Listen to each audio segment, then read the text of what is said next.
एक वैश्या थी और वो वैश्या ही थी, रोज पर पुरुष का संग करती।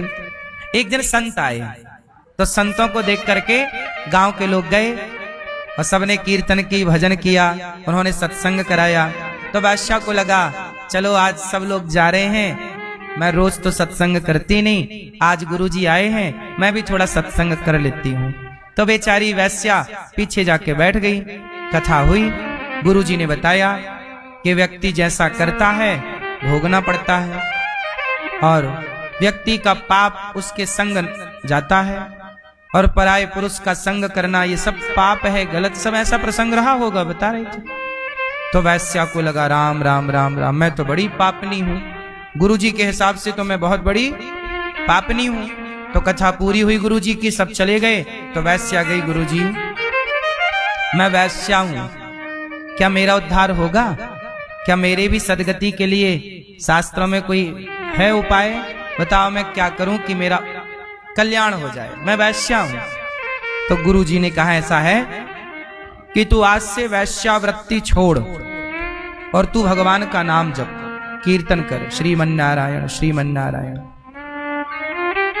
वैश्या बोली गुरुजी एक बात कहूं, आप कहते हो कि नारायण नारायण जपो, मैं जप तो लूंगी, मैं जप लूंगी, आपकी बात मान लूंगी, लेकिन मैं ना, आप कह रहे हो कि पराये पुरुष को छोड़ दो।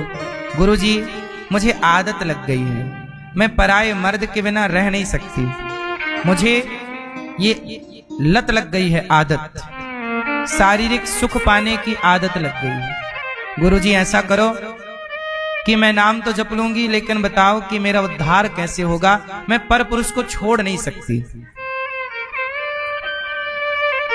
अब बताओ कैसे इसका कल्याण हो? तब गुरुजी ने कहा अच्छा ऐसा करना कि सूर्य अस्त के बाद तेरे पास जो पुरुष आ जाए, सूर्यास्त के बाद, क्योंकि वैश्याओं के पास पुरुष सूर्यास्त के बाद जाएंगे, तो तेरे पास जब पुरुष आए सूर्यास्त के बाद, उस पुरुष को रात भर के लिए तू अपना पति मान करके उसकी सेवा करना। जी गुरुजी ये ठीक है। तो आज जो आएगा उसे आज पति मानूंगी, कल जो आएगा उसे कल पति मानूंगी, परसों जो आएगा उसे पति मान लूंगी, ठीक है। अब वैश्या का ऐसे चलने लगा, जो भी पुरुष आता वो पहले उसे सिंदूर देती, अपनी मांग भरवाती और उसको पति मानती, पति की तरह बिहेव करती, पत्नी की तरह आचरण करती, पूरी रात उसके साथ पति पत्नी की तरह रहती। सवेरे वो मर्द चला जाता, अगले दिन कोई दूसरा मर्द आता, उसे भी वो यही करती, लेकिन वो कीर्तन करती, गुरुजी की बात मान के। अब भाई रात भर पति के साथ रह रही है वो पुरुष के साथ, दिन में थोड़ा सोई भी होगी, रात भर जागी है, तो जो समय बचता उस समय वो खा पी के भगवान का नाम, गुरुजी ने बोला ना नाम जप, श्रीमन्नारायण श्रीमन्नारायण। उसने गुरुजी की आज्ञा का पालन तो किया, श्रीमन्नारायण श्रीमन्नारायण श्रीमन्नारायण नाम जप करने लग गई। 1 घंटा आधा घंटा जो भी जिसका टाइम बन गया नियम, उसने गुरुजी की आज्ञा सिरोधार्य कर ली। देखो गुरु के वचनों का पालन सही तरीके से किया जाए तो भी भगवत प्राप्ति संभव है। अब वो वैश्या ने क्या किया, ऐसे करते करते महीनों बीत गए। अब उसके ना प्रेम से भगवान रीझ गए।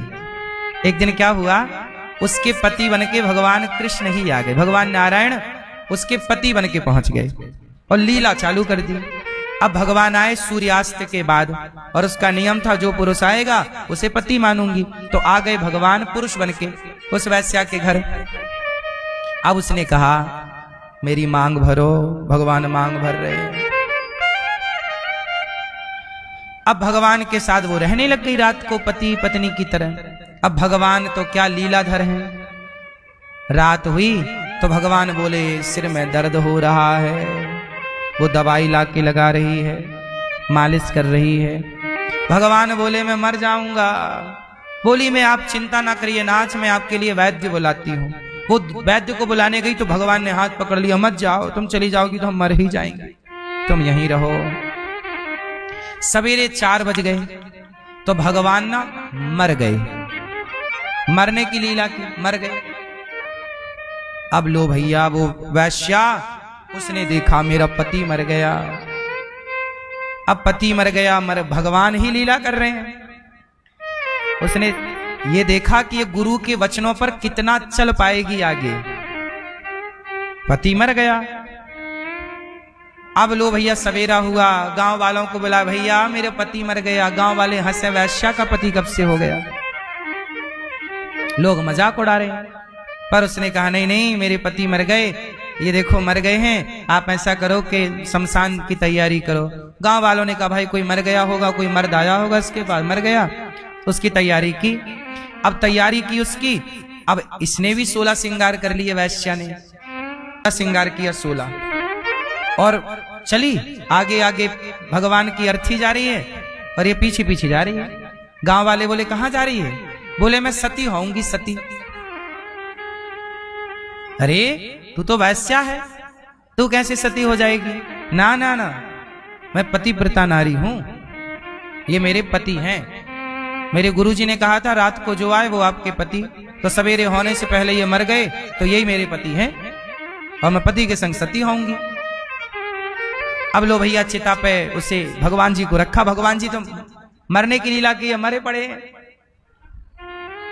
अब भगवान चिता पे लेटे, गांव वालों ने चिता तैयार की, लिटाया, और चिता तैयार की और लिटाया, और ये जाके बैठ गई चिता पे वैश्या, और बैठी वो भगवान का सिर रख लिया अपनी गोद में, और गोद में रख लिया। गांव वाले बोले जल जाएगी, बाहर आ जा।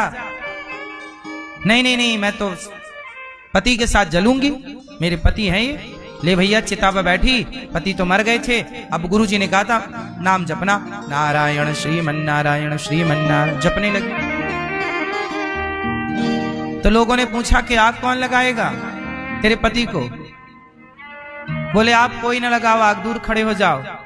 हे प्रभु, यदि मैं पतिव्रता नारी हूं और मैंने अपने गुरु के वचनों का पालन किया है सही सही, तो चिता पे आग लग जाए।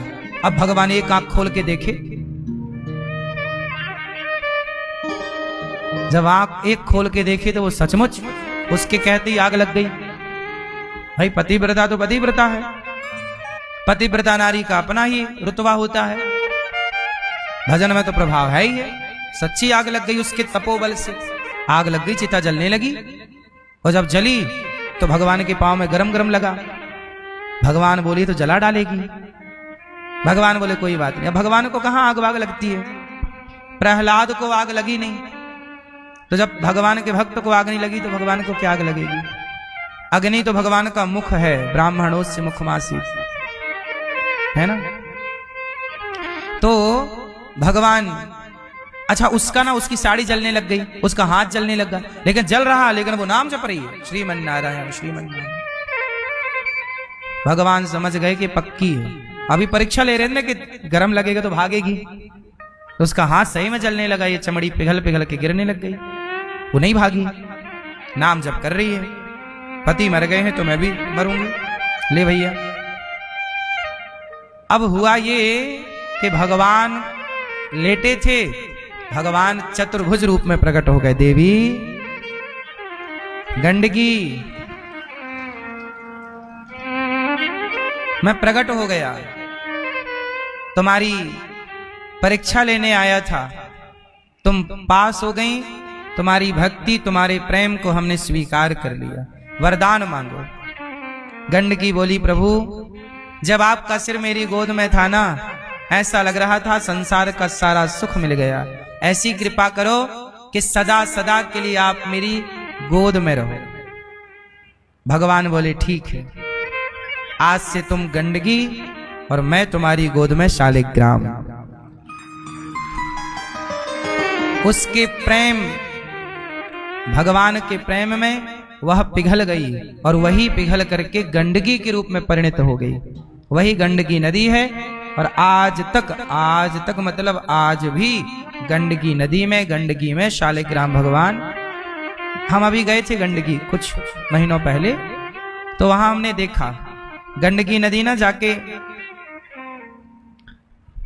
आगे हरिहर क्षेत्र बोलते हैं उस जगह जहां मिलन होता है गंडकी का, और वो गंडकी नदी नेपाल से बह करके भारत आती है। तो जब भारत आती है तो बिहार में उसे गंडक नदी कहते हैं।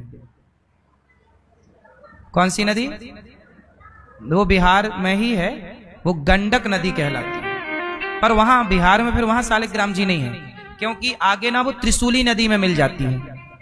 वहां नेपाल में एक त्रिशूली नदी है और एक गंडकी, तो हरिहर का मिलन बोलते हैं। शिव त्रिशूली मतलब शंकर जी के त्रिशूल से निकली एक नदी है, उसे त्रिशूली कहते हैं। और ये भगवान नारायण के लिए प्रकट हुई गंडकी। इन दोनों का मिलन वहीं होता है नेपाल में। फिर वहां से जो धारा आगे बढ़ती है वो गंडक कहलाती है, जो बिहार होते हुए फिर आगे